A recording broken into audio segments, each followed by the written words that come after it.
Good afternoon, everybody. Happy Christmas Eve.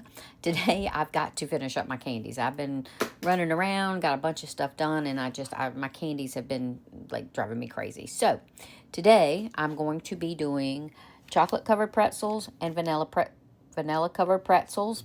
I'm going to also be doing mixed nut caramel clusters. I'm also going to be doing candied pecans. Now, the first thing I'm going to do is my pretzels. With your pretzels, you're going to need your almond bark. You're going to need a bag of pretzels. I always use mini pretzels. And you're going to need melt the chocolate with 2 tablespoons of your Crisco in there. That's to help thin it, to also make it where it's glossy, and it also gives it time to harden without being sticky. Also, if you want to do sprinkles, you can have your sprinkles out. I've got some green sugar and I've got some little sprinkles. Also, the same thing with the vanilla bark. You've got your vanilla, you add your vegetable oil to it. We're going to get that done. So first thing I'm going to do is this. So give me a second. We're going to start with the chocolate pretzels, and then we'll move on to the different candies as we go. Okay, so the first thing you're going to do is you're going to break up your chocolate and put it into a bowl. It needs to be a microwave safe bowl. And you're going to take, I would say, 2 tablespoons. You don't want to make it too runny, but I have learned if you don't put enough oil, it stays really thick and it doesn't harden right. It stays kind of sticky. So I'm going to put this in the microwave for 2 minutes. A minute, stir it, in another minute. It usually takes 2 solid minutes in my microwave, but I know some people's microwaves are different. So I'm going to get this melted down and we'll go to the next step. Okay, so once you've got all your chocolate melted, and as you can see, it's all melted, okay, you're just going to just fill it up. It doesn't have to be precise or anything like that. You're just going to get them all covered up.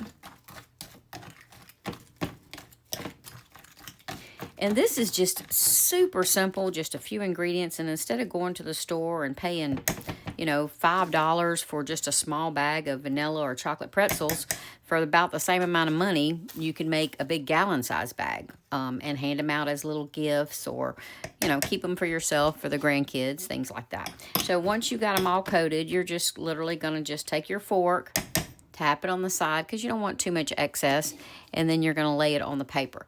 Now, if you're going to do sprinkles, this is the time you do it, because you're going to want to do it while the chocolate is wet.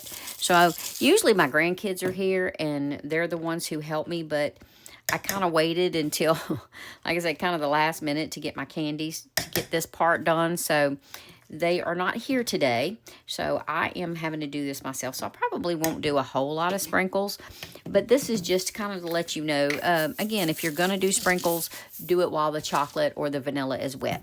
So I'm going to go ahead and get these all done, and then we'll move on to the next thing.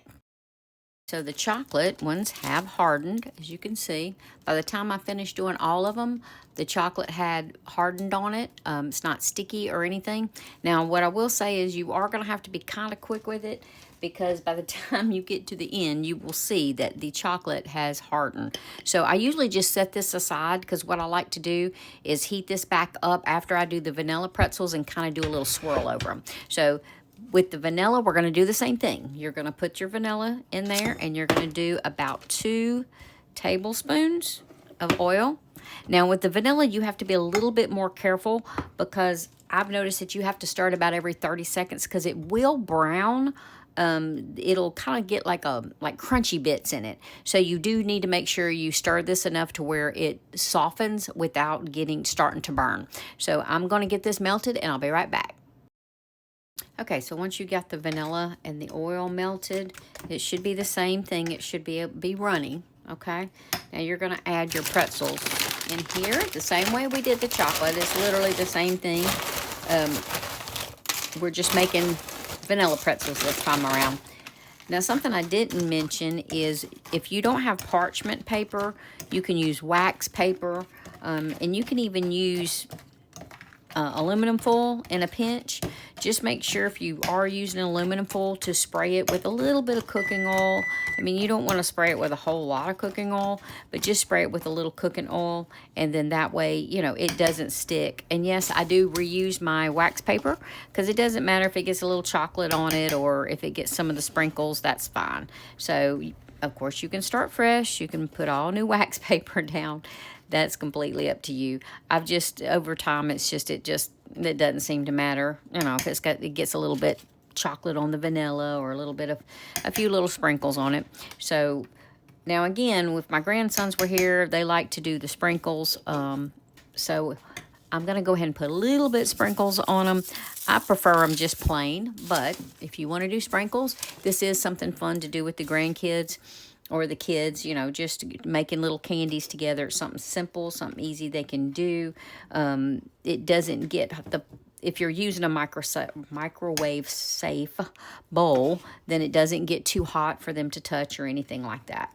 So I'm going to get the rest of these out, and I will show y'all when they are completed, and we will taste one. Okay, just real quick before I move to the table, because I've got a lot more room over there. This was just kind of like to show you guys how I get started. I went ahead and remelted some of this left, and you just kind of like, it's going to be messy, but that's okay. Yeah, it cleans up just easy. And this way you can have some of them that have the chocolate and the vanilla. I know it looks kind of like a hot mess right now, but when they dry, it does look pretty cool. So I just do a few of them like this, whatever, you know, if I have a little bit of a chocolate left. So there you go. Now that's going to be some vanilla chocolate pretzels. Okay, so all of the candies have hardened.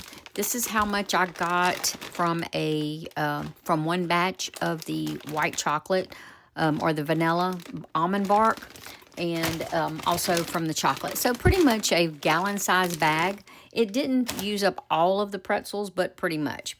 So these are the ones I was saying that if you have some of the chocolate and you just swirl it, see? It looked messy when I was doing it, but look how cute it is now. And then you've got your vanilla, and then you've got your chocolate. So I'm going to give the vanilla a try. Nice and crunchy. Got that vanilla-y taste. These are my favorite. Okay. My family likes all of them. And then we got our chocolate. Again, nice and crunchy. And chocolate covered pretzel. So, if y'all have any questions, let me know. If not, enjoy all the candy making I'm doing, and hopefully you'll try some of it. My next thing is I'm going to do my candied pretzels, because that's something that is easy enough to mix up and it goes into the oven, so I have time to rest my back. Because honestly, I have back issues and my back is killing me right now. So I was going to try to finish up my nut clusters and everything tonight, but I think I'm going to do the nut clusters and possibly pralines tomorrow, along with my carrot cakes, if my back can handle it. But if not, at least I'll have, you know, most of my stuff done. So whatever candies I don't finish today, showing y'all today, I will show y'all tomorrow. Okay? So let me get everything cleaned up, and I'm going to move on to the pecans, and I'll show y'all how those are done. Enjoy.